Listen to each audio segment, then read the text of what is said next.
Good morning again, and thank you for making this an abbreviated break. We're getting back on schedule, slowly but surely. Before I introduce the next panel, would you be so kind as to either silence or turn off your cell phones so that our good discussion and our good interaction isn't unintentionally interrupted? We'd appreciate that, and I know our panelists and your fellow Leadership Council members would appreciate that as well.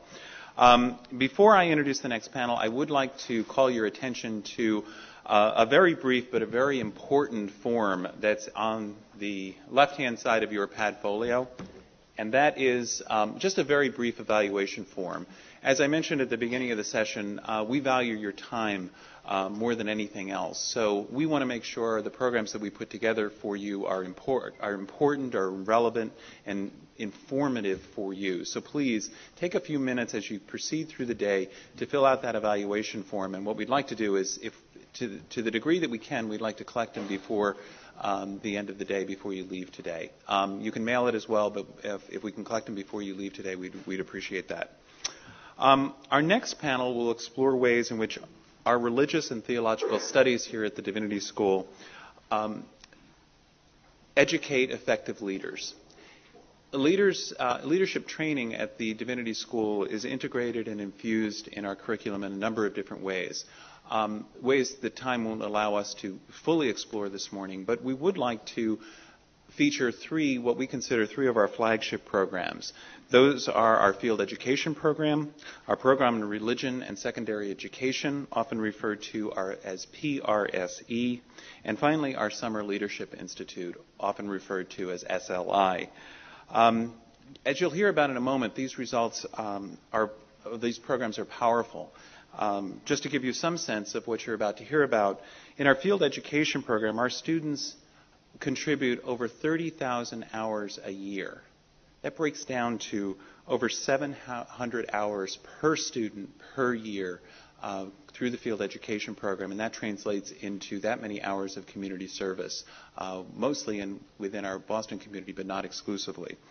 And that's on top of an already demanding and challenging academic curriculum. The graduates of our program for religion in secondary education, or PRSE, are breaking new ground in teaching about religion in our America's high schools, both publicly and privately. Something that many of you, I'm sure, will agree is a subject that we've ignored for far too long. And finally, the graduates of the Summer Leadership Institute are revitalizing and helping some of the most impoverished and underserved communities in our country. So without further ado, let me introduce our panel today. Moderating our conversation and seated right here is Diane Moore. She is the Professor of Practice in Religious Studies and Secondary Education and Director of the Program on Religion in Secondary Education. Next to Diane is Jim Norton, who received his Master's of Theological Studies in 2006 and is a graduate of the PRSE program and now teaches at Newton South here in Massachusetts. Next to Jim is Reverend Charles Adams, a 1949 graduate of the Divinity School and pastor of the Hartford Memorial. 64. I'm sorry.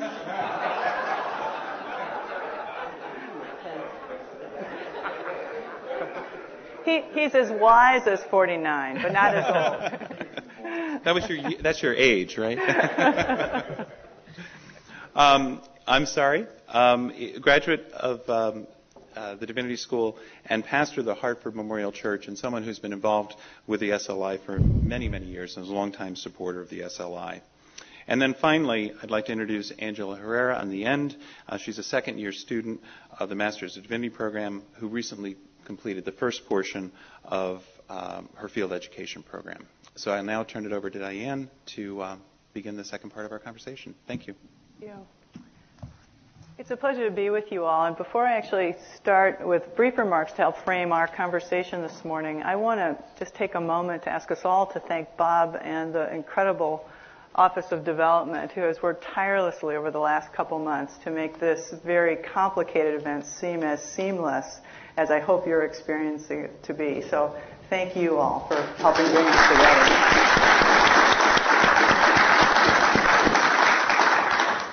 Our panel seems an appropriate place to launch comments regarding what President Bach this morning articulated as this divide between the scholarship that we do here at the university and vocational training. And he aptly articulated that that is a divide, and he spoke of the ways that we need to bridge that. I want to actually invite our consideration of a very different way to think of the relationship between those two, and especially in a panel that's entitled Religious Studies and Informed Leadership. Informed leadership really does require that we don't make that distinction between the scholarship of religious studies and the practice or vocation of how we put that scholarship into play. And in fact, I would argue also that scholarship, as it's currently and often traditionally defined as that which takes place in the academy, also would benefit greatly from thinking about vocation in relationship to its work, to understand that it isn't only about the learned engagement from a scholarly perspective about our studies in religious and theological studies, but it's also about the practice of what it means to be an informed scholar of religious studies in our contemporary age. Especially, I would say that would challenge across the board around intellectual life, that we need to think more creatively about the relationship between vocation and scholarship. But also, I think especially in religious studies, as we've heard already this morning, and many of us already know from our own work in this field, including you as members of our leadership council who also participate as leaders in this endeavor, recognize that we practice our understanding of scholarship around religious studies in a deeply illiterate society about religion. And I can speak about that not only in our context of North American society around religious illiteracy, but also in work that I've done and had the privilege of doing in a global context, in, particularly for me in India, Pakistan, Kenya, and Indonesia, where I was surprised to learn that many of the challenges we face here around translating the importance of religious and theological studies in the public sphere are also shared there and mimicked there. Not in the same kinds of ways, but certainly some of those same challenges. So for us, we're speaking about this larger challenge of what it means to think about religious leadership, or leadership that really is informed by religious studies in ways that are just really vital for our contemporary context. And the work that we're doing at the Divinity School through these really remarkable programs that I feel very privileged to be part of is an opportunity for us together to think about these intersections in some new ways and to challenge that dichotomy and to speak about how scholarship needs to be thinking vocationally and how our people who are engaged in vocations really do come at that with a very deep understanding of scholarship. And one way to think about that is to think that our leaders really are public intellectuals in some very profound ways. And we can talk about that later maybe in our discussion session if that's helpful.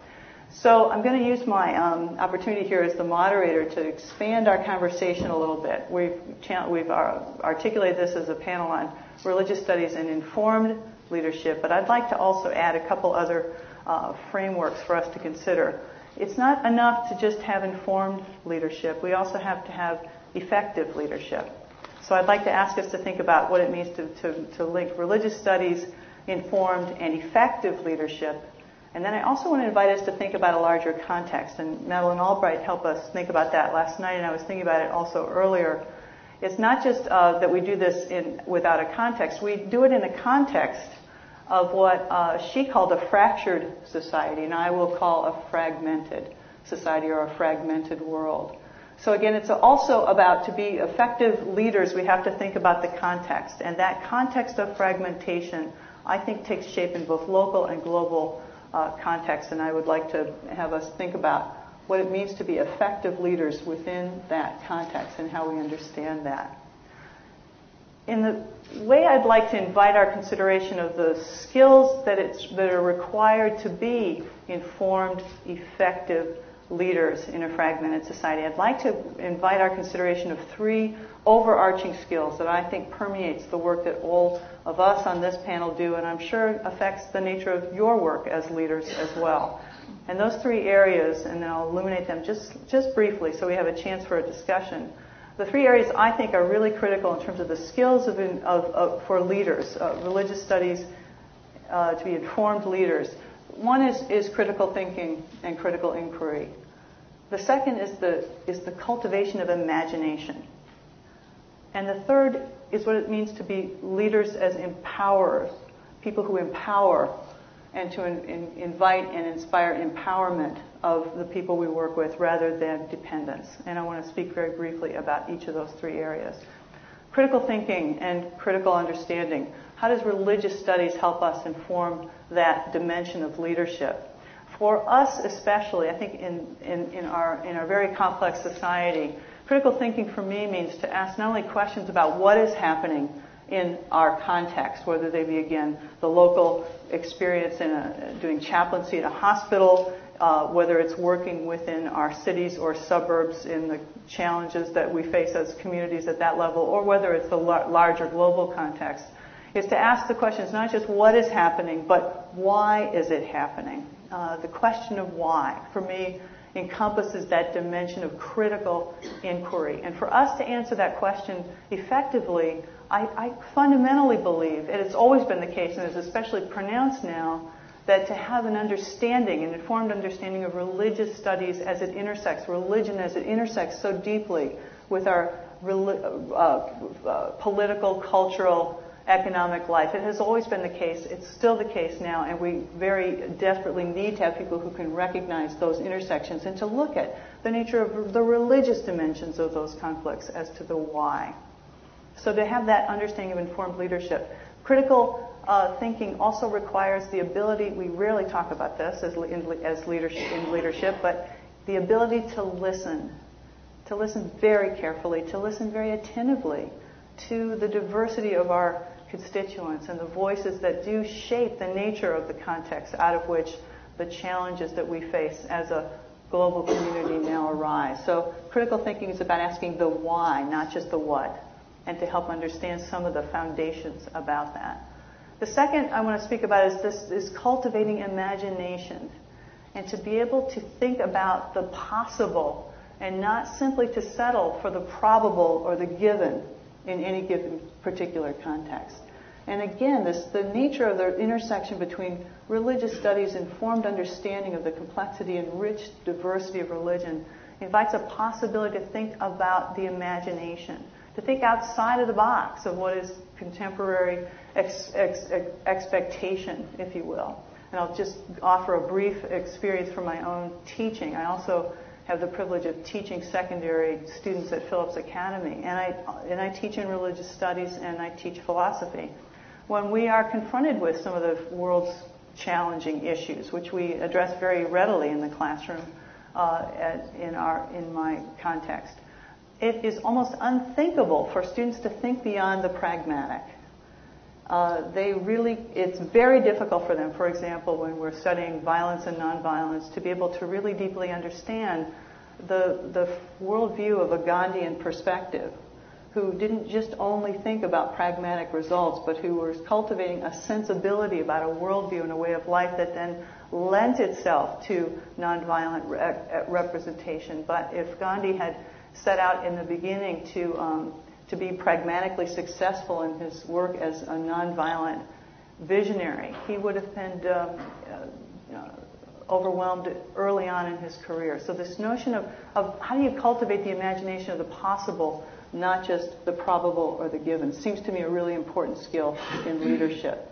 And then finally, how do we empower leadership as empowerment that inspires others to cultivate their own sensibility, a sense of moral agency and possibility to address the challenging questions of our world, rather than a dependency on very charismatic or powerful leaders, but a sense of how do we encourage and inspire others in our classrooms, in our work as pastors, in our work as public intellectuals, to feel empowered in their own strengths to be able to themselves make a difference. And in this, I'm often inspired by that one very powerful passage in the Tao Te Ching, which many of you may be familiar with. And here I'm drawing from the Jane English translation. And it's about leadership. And in this passage, it says something along the lines of the greatest leaders are barely known. The second best are known and loved. And then it goes on to say, and the third are feared and the fourth are despised. But we'll not talk about them for right now. So the greatest leaders are barely known. The second best are known and loved. And then again, the last stanza relates to the first line. The greatest leaders are barely known. The last stanza is, because the people say, we did it. That to me speaks very profoundly about the power of empowerment as a role of leadership in our contemporary world. And again, the resources that we can draw upon in the study of religion and the way we think about worldviews and human capacity from that deep and rich study seems to me really critical roles that we as leaders informed by religious studies can cultivate in our various contexts. And so with that, I'm going to turn our conversation now. We have a very slightly different representation of what we're doing here in the second panel this morning than earlier. Rather than have each of our panelists speak singularly about his or her context, we're going to actually hope to have a conversation here together. And we'll have a conversation between the four of us here, and then we'll open up for questions and comments before we break for lunch. And I hope that this will inspire us all to be thinking about the relationality of leadership in some very profound ways. And the question I'd like to pose to our wonderful and distinguished panelists is essentially, when you think of yourselves as leaders in your own context, in your own work in the world, again, through being a pastor, through being a chaplain, through being a public school educator, how do you see the importance of informed religious understanding in this world of religious illiteracy? What role does religious literacy play in your own understanding of leadership and how you cultivate that? And what were the sources, or are the sources, for your understanding of that part of your role that you've been able to cultivate or learn through your experience at the Divinity School? So how has your Divinity School education informed your understanding of leadership, and how does that play itself out in your current context?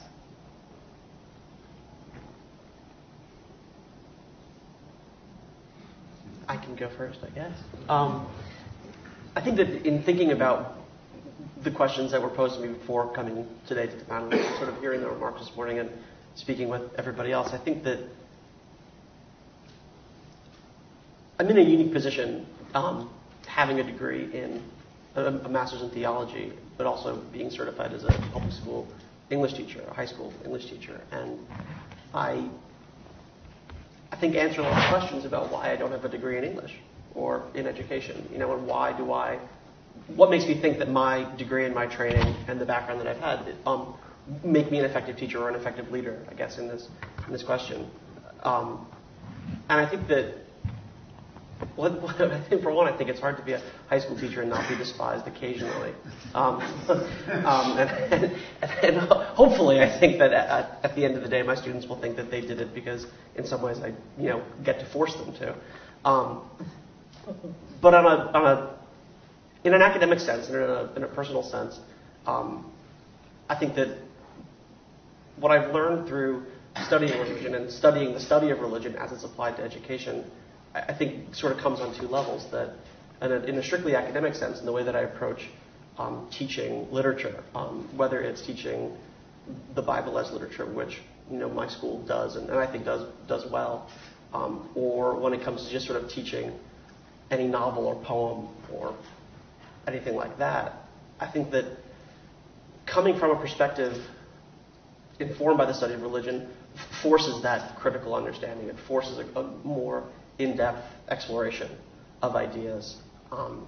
And I think, as Professor Moore said, that particularly for secondary school students, I think it's difficult to sort of step out of their own literal, pragmatic perspective and take the perspective of another or take a different view. And I think that when the study of religion is applied to education, I think it leads inevitably to a deeper exploration. And I think maybe not in an academic sense, but in a pedagogical sense, I think the study of religion and the way that the study of religion is presented at the Divinity School focuses one's attention on a whole person and not just on an academic perspective. So I think that in some ways, maybe I wasn't even aware that there was a division or dichotomy or contradiction between practice and scholarship. That when we study religion, we look at an entire sphere, and we look at many different factors and many different historical and personal and musical and mythical and everything sort of all rolled into one, which is, I think, a perspective that people in public education rarely tend to take, but probably ought to. As the scholarship that we're talking about among 14-year-olds is not the scholarship that we have in the university, or certainly in the graduate program. That the connections to the world must exist, or else the scholarship itself doesn't happen at all, because there must be a reason to do what we're doing. Not just this is what we're doing, but why are we doing it? In addition to this is what's happening, why is it happening, sort of thing. We call it the so what question in education. It's a good question to ask. So what? Why do I need to know this? Why does it matter? And that question really helps, I think, focus the nature of what we do as educators.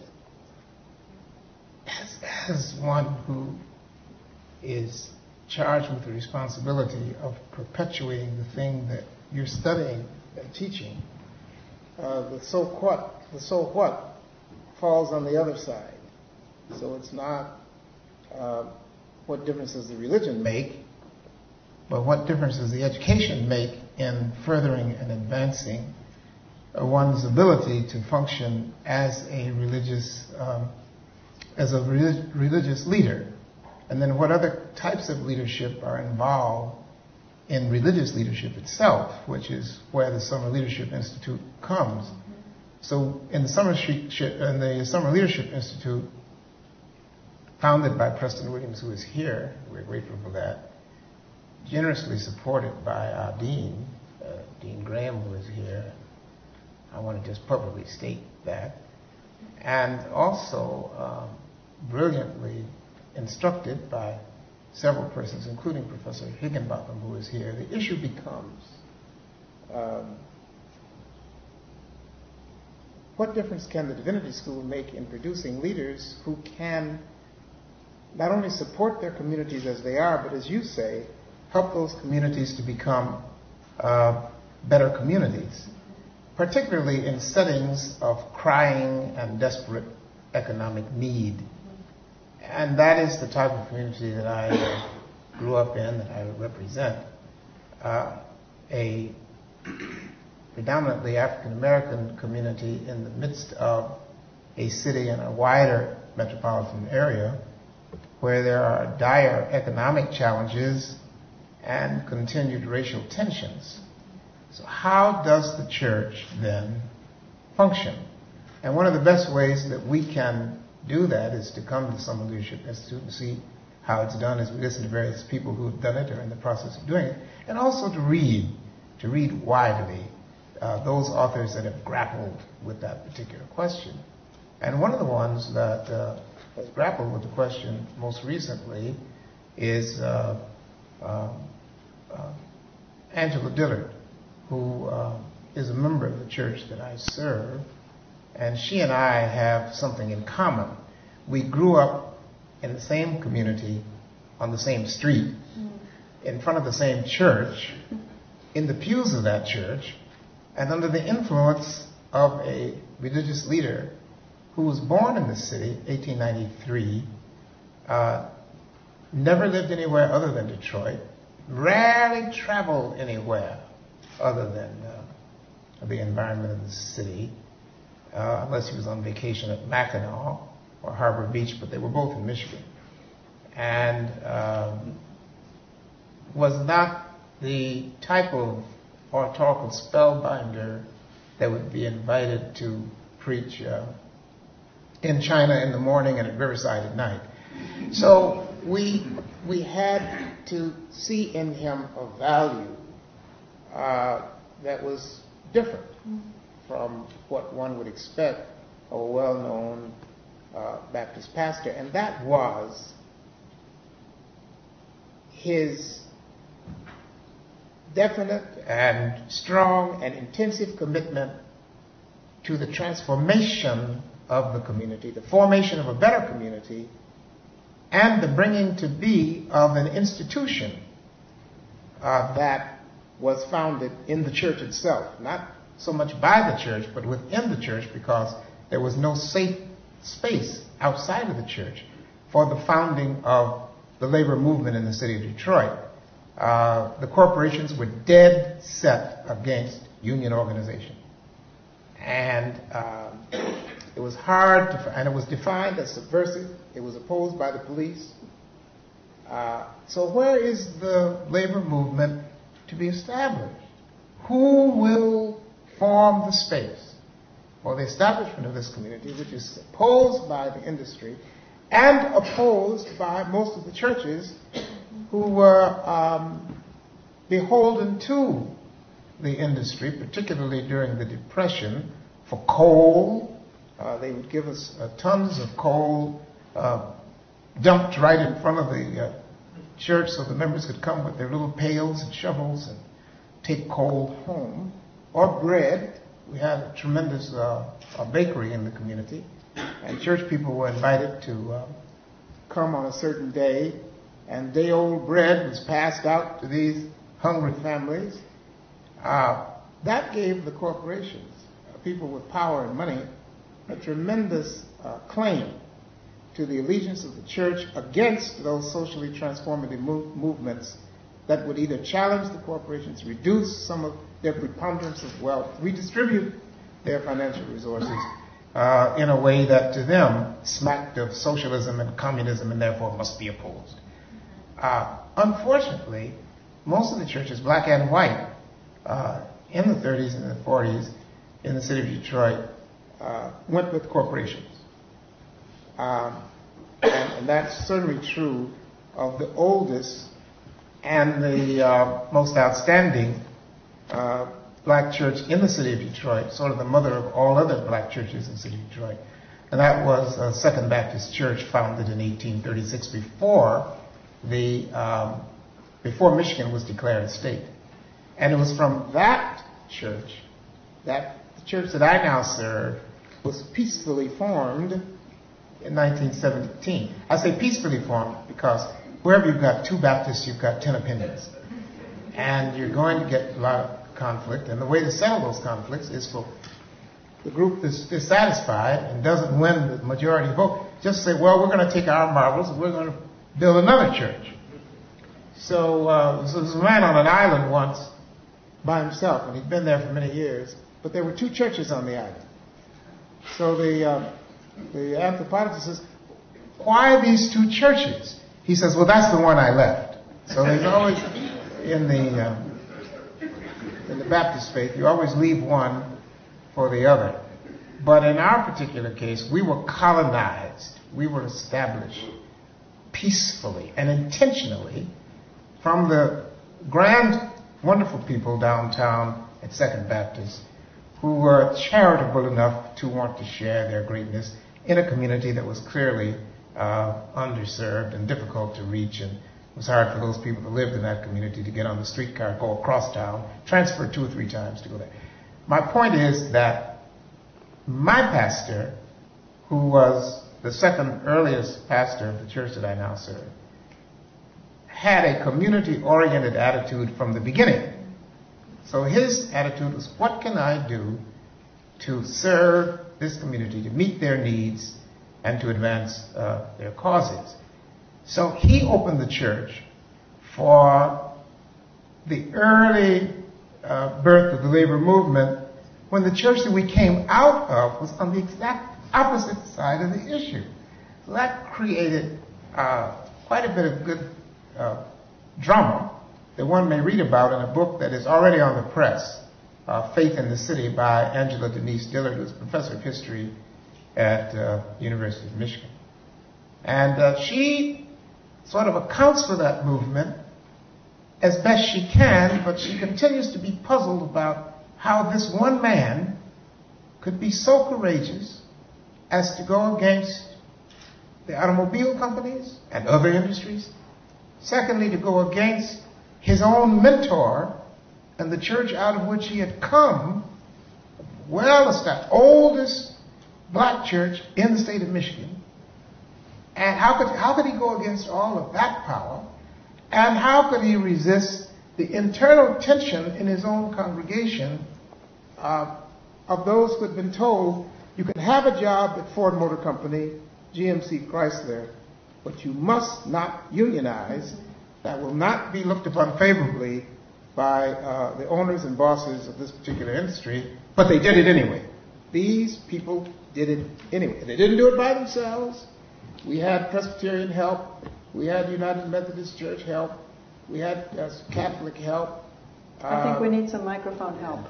Oh, you do? I'm sorry. I have another one for you. It seems I don't have in a while, so. I think maybe it must be me. We have another one, so. You want to change? Sure.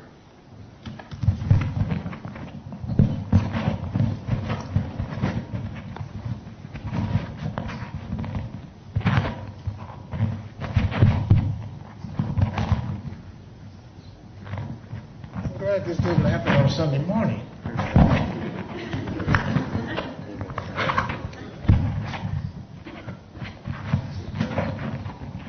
Just speak louder on Sunday morning. If the Spirit comes. That's right. I'll put it over here. That might be a little better. She tells this fascinating story of how this one man, I can remember the days when Paul Robeson would come to town after he had been cited by his president and the U.S. Congress and some other influential sources, after he had been cited as being subversive and communistic. Not because he'd ever gone to a communist meeting or joined the Communist Party, but because he fought for the unionization of the worker, and he also fought for the removal of racial barriers in housing, in education, and in other areas. And for that reason, that's enough. That was enough in those days to say, you're a communist. And when Paul Robeson would come to town, Paul Robeson had only one auditorium where he could, and that was the church I now serve. That's one reason I wanted to serve it. And I wanted to come here to prepare to serve it. And I was well trained here to serve it. Because we, in those days, and I don't know what is happening now, but in those days, there was a tremendous emphasis on the social transformative power of religion, particularly through the Hebrew prophets and in other sources. We were told, don't just go to your churches and stick to your knitting and not be controversial, but you must go as an agent. I hope I didn't create that. I hope I really heard that. Go as an agent to change the culture, to reconcile the races, to bring about the redistribution of the preponderance of wealth that's in the hands of a few and needs to be distributed to the... We were given a mission. George Ernest Wright, who taught Old Testament here, would thunder from the lectern as he demonstrated the power of Amos. Let justice roll down his waters and righteousness was a mighty stream. We got preaching in class. We got the fire and the fervor. Get out there and do something. So coming to Harvard in those days for me was like going to church. And it didn't mean you didn't have to study it now, because we were told that the learned must be well acquainted with the Hebrew, the Greek, the Masoretic text, the Aramaic, and whatever else will enhance these scriptures and make them applicable in a responsible way. But that was the kind of religious, that's not the only religious tradition. So the issue is, what are we going to do, or what was I going to do, to interact with people who differ with that perspective, not only in the world and in society and in the other churches, but even in the very church that I serve. There are people that don't buy a socially transformative brand of religion and would rather for religion be far more psychological and personalistic and private and quiet. And so the issue, I said, well, I didn't bring this type of thing to Hartford. There's Reverend Charles A. Hill. If you don't know about him, let me tell you about him. So that gives me some cover. But Professor Stendhal said years ago that there is not an evil, and he's here today, I believe. Yes. Right there. Professor Stendhal said in New Testament class, and I took it down and I've used it in my sermons, and I give him credit every time, and if I get any royalties, I'm going to share it with him. But he said, there's not an evil cause in the world that has not been backed up, supported, and advanced by religion. And I said by bad religion. So in many of my sermons, I say, it's not just enough to have religion. But the old Negro spiritual asks the question, is you got good religion? Bad religion hoards wealth.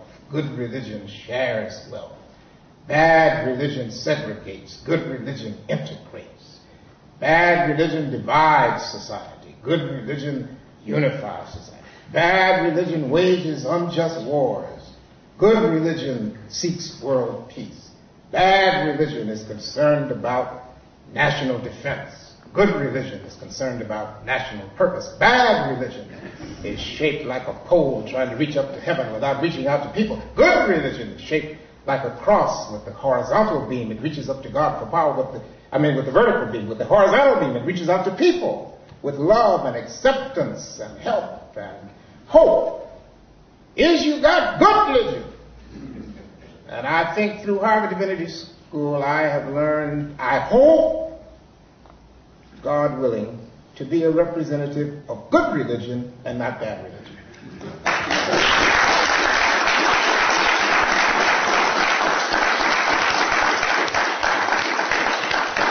I think something you said struck me, that when we talk about teaching about religion, when you said that people, you may go back to your churches or back to your schools where people would want to have, the old standard and not have something that reaches out and seeks to understand or seeks to embrace or seeks to change. And I think that in public education particularly, people fear overstepping.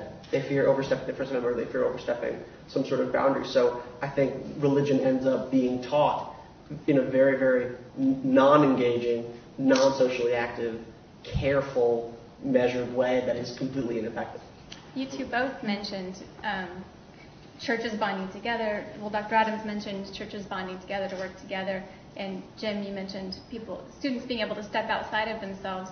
And those really struck me because when I think of religious literacy and taking that into the world in leadership, I think about the academic study of religion I've done that has taught me so much about the history of Christianity and other religions and how many people and events influenced it along the way, the many ways that things could have gone, the diversity that still exists. And I hope what will happen is I'll come out of the school with the passion of Dr. Adams as well, and be able to model living a life grounded in faith that has the kind of humility that comes from understanding that there was not one clear line, one that is grounded in a very the best faithful interpretation of God in the world that I know, but which leaves room for other truths to become clear to me as life goes on. And that's what I'd like to bring to people, in a fragmented world.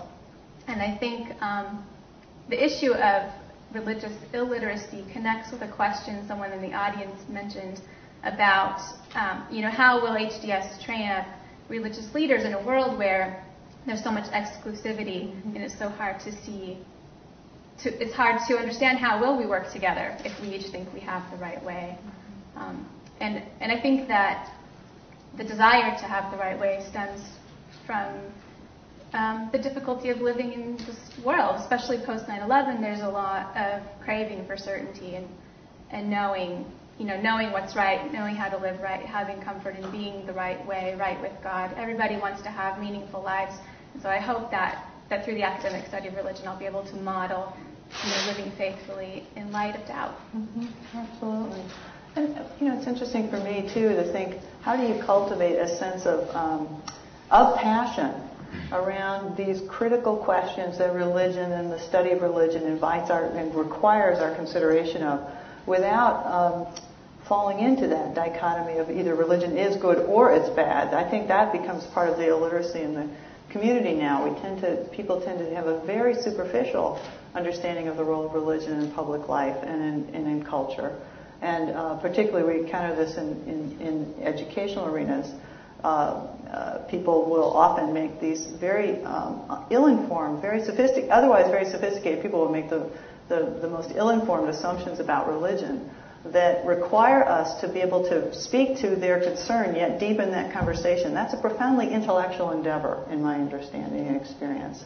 That the way to take people seriously, but yet help invite their deeper consideration of an assumption that we know through our own privilege of having the study of religion in our background, that we know to be flawed without making them feel stupid or ill-informed. Because it isn't about capacity, but it is about exposure. And so the importance of exposing people to the opportunity to think more deeply and in a more sophisticated way about religion is certainly one of the dimensions I think that we at the Divinity School are very explicit about trying to cultivate in our students in whatever context they're in, whether, again, it's formal scholarship or whether it's through our field ed programs, through our work in the pastorate, through community service kinds of initiatives, or through the public school initiative, which is, again, a very explicit place where we're able to speak and help give people the language to look at how religion does shape society in very positive and also historically very negative ways. And how do we have an intelligent conversation about that without doing a simplistic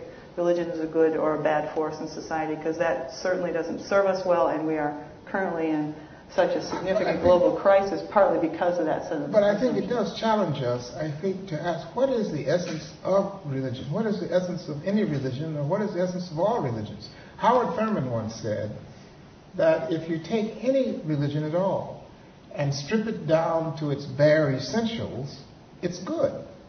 Love, unity, creativity, freedom, all of those things can be said to be the essence of any particular brand of religion. But when Grandmama asks you got good religion, she wasn't asking whether you're a Christian or a Muslim or a Jew. She wanted to know, was your religion loving and affirmative, or was it restrictive and destructive? And I think that in any religion, you're going to find people who will use that religion in a bad way.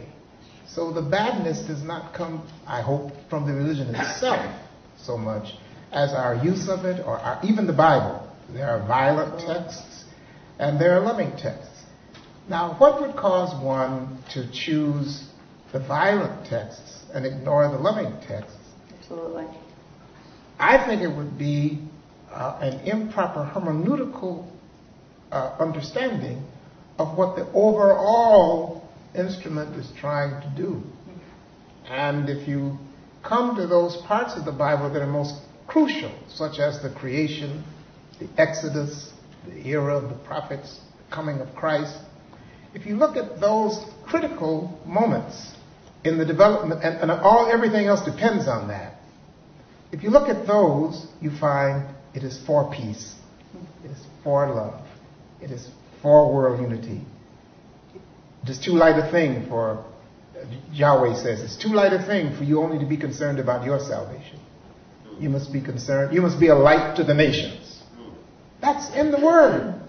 Now, how do you deny that and hate your neighbor and kill your enemy? This is a fabulous opportunity to draw a really important distinction between preaching about religion and the study of religion, which is what we have to deal with in the public schools. But how do we bridge that with the kind of passion of recognizing the importance of religion, deep importance of religion, and be able to look at these texts critically to see how they can be used in negative ways and what are the social conditions that require or give license to some people being able to use religious texts in negative ways or destructive ways, I'll say, and what are those social conditions that encourage and inspire people to use religion in life-serving ways. So with that, I'm going to open up the conversation here to entertain a couple questions and hope that that we can at least start a dialogue here. We won't certainly be able to exhaust one, but we'll look forward to continuing this over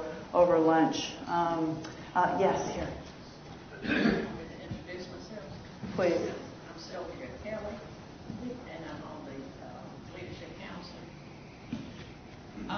I'm not sure if this addresses anything that you have said, but as a theological student at Yale Divinity School in the 50s, as a teacher, trained to be a teacher, and an active Presbyterian, in my later years, I have found there's so many things that I don't understand and that I don't agree with, that I, as an activist, have developed the art of questions.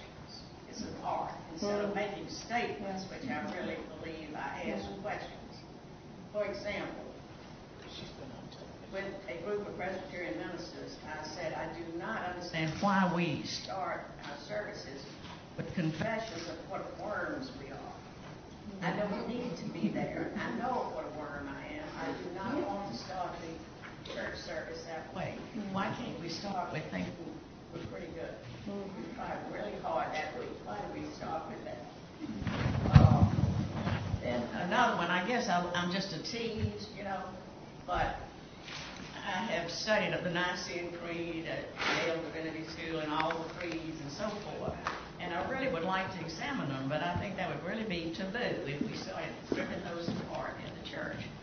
So I am an elder in the church, but I don't know if I can be reelected.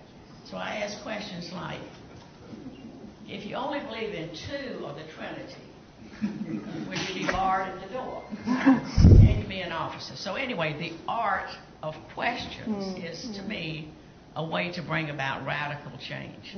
No, I couldn't agree more. Thank you. Actually, do you want to? If I can respond really quickly, I had a student yesterday.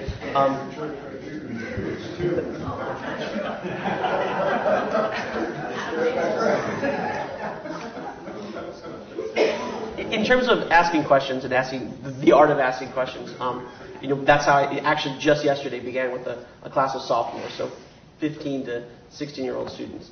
We're going to start the New Testament, the gospel stories, and I had them write down everything that they knew or thought that they knew, and then everything that they wanted to learn about. And they were saying what they wanted to learn, and I'm writing on the board, and someone said they wanted to learn about Peter. I said Peter the Apostle. And the student, and I'm not making this up, this couldn't have happened before today in a more timely way. He said, Peter the Rabbit. And I sort of stopped, and it's one of those, I guess, excellent moments in teaching. I don't know, where I was sort of like, Peter the Rabbit? And he was like, Peter the Rabbit. That's why there's rabbits at Easter. There's a rabbit in the story, right? And I think that while that was, all of his classmates laughed at him, which I wish I could have stopped, but, it sort of led us then to the question, why are there rabbits at Easter? Why, who is Peter? Who are these people? So I think that by creating this sort of space where we can talk about religion in a public forum like that, questions that are funny, but questions that are also, that I think a lot of people ask themselves or don't ask themselves can come up. Absolutely. Okay, I think we have time for one or maybe two more questions. Yes, sir. Mine is on another art. You had mentioned that it's not sufficient just to have informed leaders, but that we need effective leaders. And it seems to me this morning we've seen a perfect example of a unique art form that, at least in America, is attributed to religion, and that is preaching. And I wonder how important you think it is that we emphasize preaching, even with an institution like Hartford Divinity School. That's a good question. Angela, do you want to respond to that from your perspective as an MDiv student? Well, I love preaching.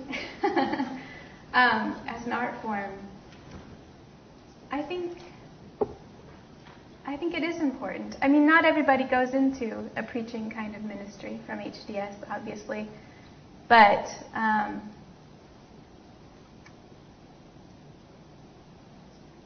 those of us who do, we need to know how to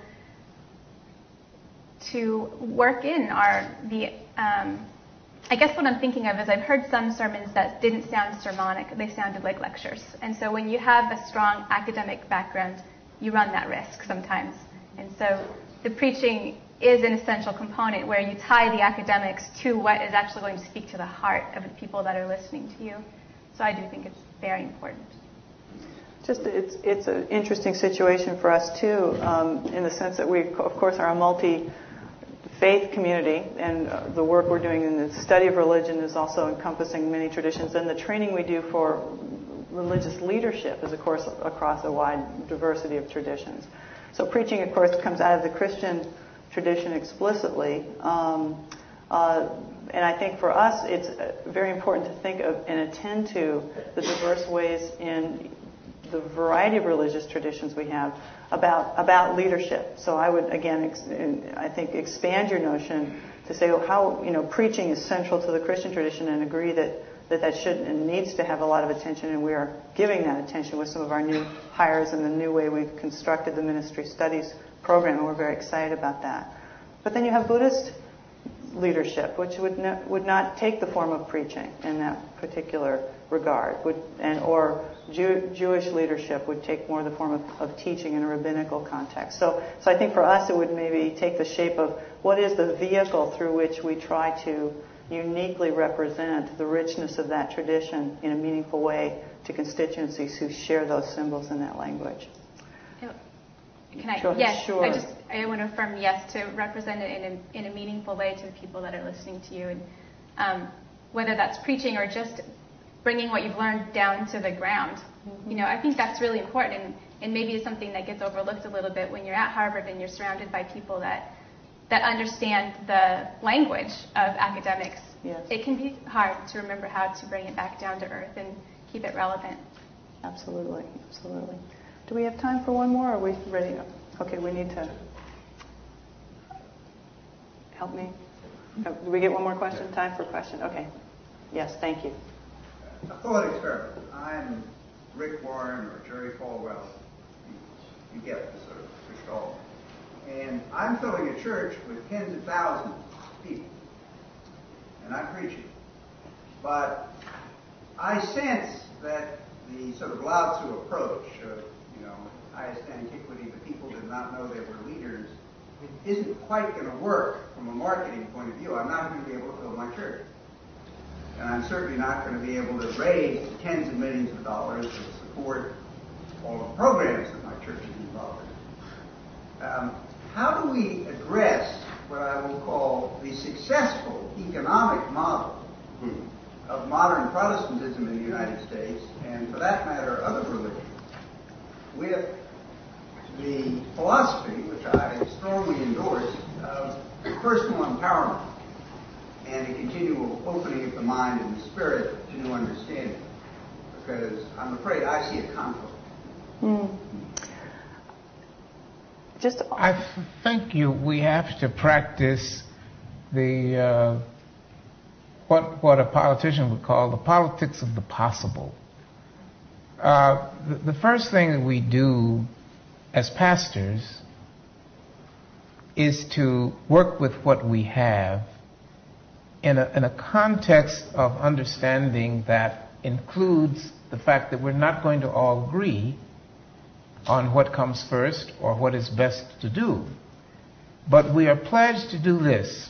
We will love each other, we will affirm each other, we will listen to each other, and we will reach a consensus together about whether or not we shall take this particular political stand or build this particular project. When we were building our economic project, we needed the support of the community to do it. Professor Williams came and he argued before City Council that it should be done. So it was not an easy call. But we had to learn how to get along with those people because they had the destiny of our vision in their hands. And that's true with the churches. That the people in the churches didn't go to Harvard Divinity School or any other school. And they come with their raw faith and their raw feelings and their raw beliefs, their raw commitments. And our job is to work with them, listen to them, not appear to be superior to them, serve them. And my experience has been, and I've been a pastor now for 44 years, in the church that I'm now for 38 years, that the people will return love for love. They will do it. You've got to love them first before you lead them. And if they learn to trust you, they will follow you. With that, we will take an important transition now into a surprise presentation.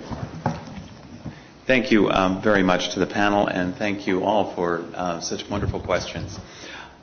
Before we break for lunch, it's my great pleasure and the pleasure of Dean Graham. One of the favorite parts of my job, and I think Dean Graham would agree with me, is the opportunities that we have on so many occasions to say thank you to people who invest in programs like you've just heard about, and leadership programs and the future leaders of tomorrow. And that's what we're going to take a moment to do right now. It's my great pleasure to recognize Reverend Robert Wilden, who is a graduate of the Harvard Divinity School, who's recently made a very significant gift in support of the programs similar to the programs that you've just heard about.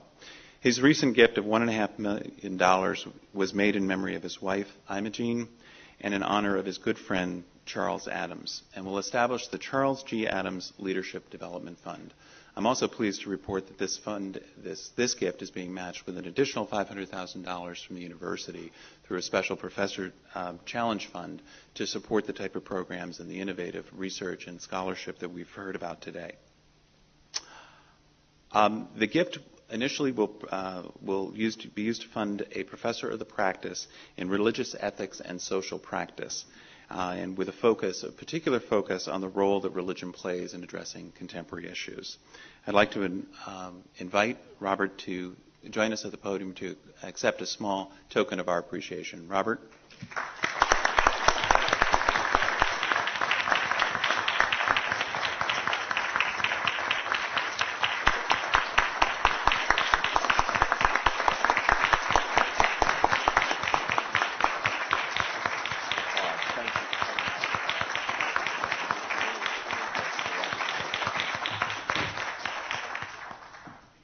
I suppose your first question is, how in the world did an alumnus of the Divinity School ever find himself in a position to do this?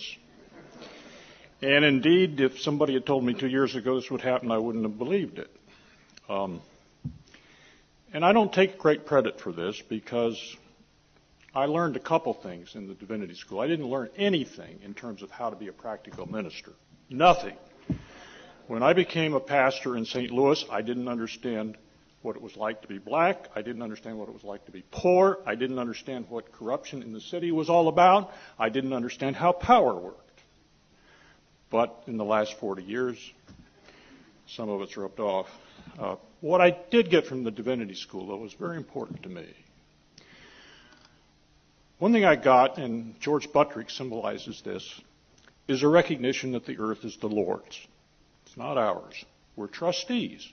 We come into it with nothing, we leave it with nothing, and the question is, what do we do with what we've got while we're here? Not just our financial resources, but our brains. I learned 3 things here. The earth is the Lord's. Whatever the gospel is about, it has something to do with justice and relieving oppression. And the third thing I learned is to use my head once in a while, and not worry about whether my brain was competitive with anybody else's, but to use what I've got. And so my career, I was in the pastorate for 6 years, and then I became a federal bureaucrat administering low-income housing programs in HUD for 25 years. But those 3 things that I learned here, and one additional thing, I don't want Harvard to think it did everything for me, I learned another important lesson from Andy Capp. Any of you read the comics? I was in a particular crisis in the government at the time because we had a number of political appointees, and I could never decide whether their incompetence was equal to their view that the resources of the Federal Department of Housing and Urban Development were there to benefit them and their friends. But by the grace of God, one day in the midst of that crisis, I read Andy Capp. And the first frame shows Andy in the bar. And there's a young guy who's just come off of his honeymoon talking to Andy. And Andy says, well, how's it going? How are you getting along with her? And the guy shakes his head and he says, I just can't cope. I just can't cope with her. And the last frame shows Andy and this young guy coming out of the bar, heading in opposite directions. And Andy's shaking his head and saying, twit, he's got to stop trying to cope with her and let her start trying to cope with him.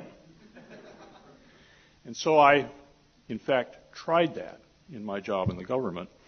And I guess the miracle is that I survived. I consider it a great privilege to do this. And the real honor goes to people like Charles Adams, who helped found the SLI, and obviously the man who's been teaching it all these years and who created it. And they're the ones that really deserve the praise. I found myself in a peculiar position because before my wife died of cancer 2 years ago, we talked about doing something in the way of an endowment with Harvard, but didn't have any real idea on what to do. Well, Ralph Potter, who is now a retired professor here, and I have been friends for 50 years. And so I opined to Ralph that I wanted to do something, didn't know what it was. So he said, well, you need to talk to Preston Williams. So we talked by phone, and that resulted in my coming up here and sitting through a day of the SLI, and I was dumbfounded. I thought, gee, I wish I had this when I got out of seminary. This would have been very helpful. If justice involves the distribution of the resources of the earth, we need to know a little bit about economics. And didn't get any of that here. So, my agenda, since I'm being handicapped here too, is to shape how this works. And it became clear to me that the SLI was in financial trouble. So I thought, well, Wilden, now's the chance to put your money where your mouth is, if in fact you really believe it. So that it's also leverage. That's important because I'm not rich in the sense of truly rich. My wife was a real estate agent and an appraiser, and we bought some real estate in Washington 30 years ago, and it went up. My wife's daddy was a lawyer who bought a couple hundred acres of farmland in rural Arkansas 50 years ago, and that suddenly has now taken on commercial value. That's where the money's coming from. I'm not giving up anything that I need, but I want to put it to the best use I can think of. And I like the fact that it's leveraged because I've only got one bite at this apple, and if I screw up, that's it. Ain't nothing left. It's leveraged by the match of $500,000. It's leveraged because Harvard is smarter than I am in investing their funds. They get 16% rate of return. And they give the Divinity School 4 to 5% to operate with, and the cushion is to build the endowment and also to protect the school if there's a downturn in the stock market. So this gift could conceivably double in the next 7 to 10 years if my arithmetic is right. It's leveraged in a final way, and that is that I suggested, and I didn't make it a condition of the gift, but I suggested that this be viewed as the opening pledge of a capital campaign of $5 to $10 million to fund things like the SLI. And we have, I think, a verbal agreement on that. So I feel very privileged to be able to do this. Thank you.